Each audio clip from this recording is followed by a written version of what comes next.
I want to ask you, because you shared something really beautiful about your concept of pies, right? And how you nurture yourself and you maintain those different energies, which are the physical, the intellectual, the emotional, and the spiritual.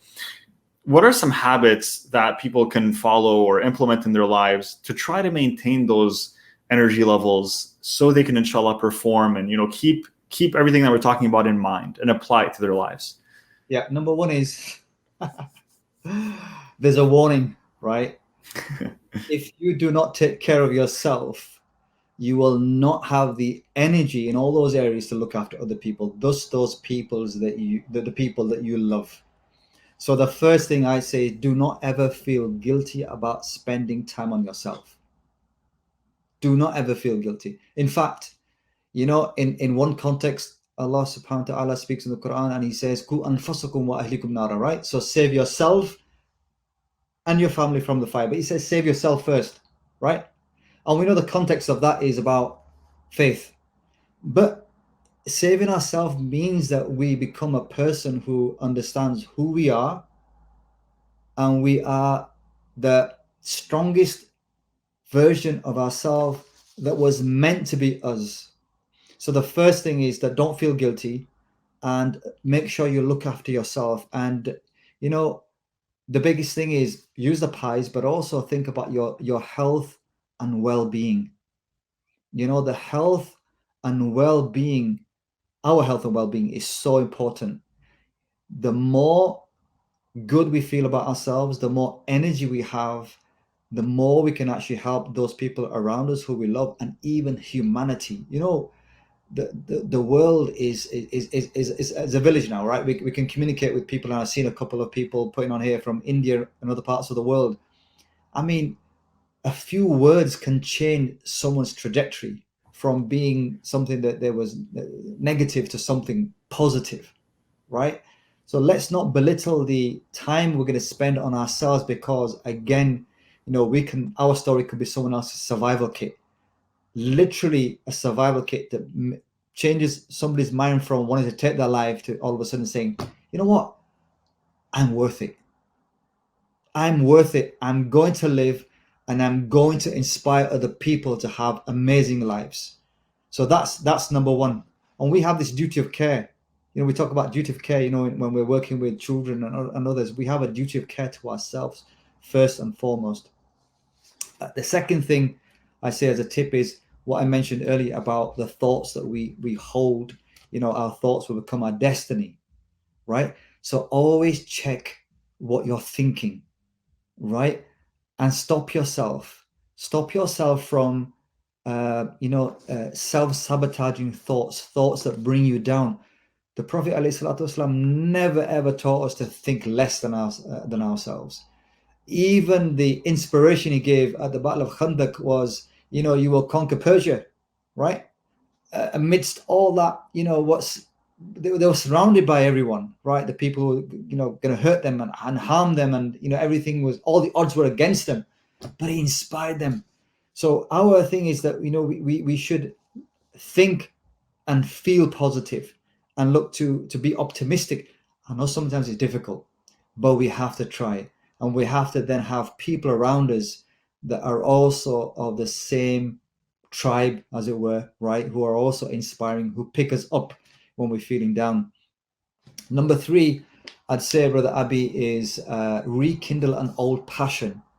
I mentioned earlier on that I went through this divorce, and 4 months I was just, in fact, when I left home, I left with a sports bag and just a few clothes in my sports bag. And I actually ended up sleeping on my eldest son's living room sofa for 4 months. So I was living out a sports bag from the living room of my son. And from owning my own home to go into such a situation, you can guess what that felt like. But what happened with Abby was this thing inside me came to me one day that, I used to be this person, and I thought to myself, what did Taf used to do when he was the most happiest in his life? And I realized actually it was fitness. I've always been into fitness on and off over the years, and it was something that I gave up because, again, I was doing things for everyone else except for myself. It's like that, empty my cup and having nothing left for myself. So I had less energy. So I went back into the gym. And Abby, I'll share with you, I went back in the gym, and I'll be happy to share this with everyone. In the last 3 years or so, my fitness got to such a level that I'd say I am more fitter now at 55 than I was at 25, right? And in fact, I'm registered for a Guinness World Record, which I'm aiming to do, inshallah, within 1 year, which is the most knuckle press-ups in 3 minutes, right? I'm 55, I'll be 56 in a few weeks' time. I mean, who would have thought a grandfather, right, would be going for a world record at forget about push-ups, but knuckle push-ups, right? They're even worse, right? But have rekindle no passion. Don't give in. Try to look back at what really brought you to life and do that thing. And what we do is we tell ourselves, don't know, I used to do this and I used to do that. No, you can do it again. Number 4, and I mentioned this, have a cause. Have a cause that's bigger than you. It will help you to focus on something great, you know.